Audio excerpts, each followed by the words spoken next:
Hey, what's up guys? Today I'm going to show you how to record your laptop or PC screen with video and audio without having to download any third-party software. Though in my opinion something like Bandicam or my favorite Fosstone would be the better way to go, but hey, if you just need something for one-time quick recording and you're on Windows 11, you don't have a NVIDIA graphics card, or this is how you do it.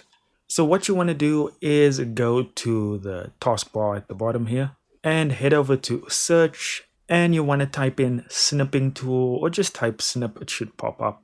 And there it is right on the top. So now in the snipping tool, what you want to do is if it's on camera, move it over to video and then go to the three dots on the right hand side of the screen and go to settings. So inside here, you'll have your screen recording settings and make sure to include audio on this section here.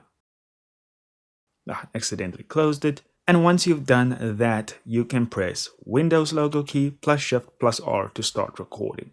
I'm not going to do that because I am recording this recording. Anyways, it's not the most advanced tool, but it'll get the job done. Thank you so much for watching. Do consider subscribing and liking the video, and I'll catch you in the next one.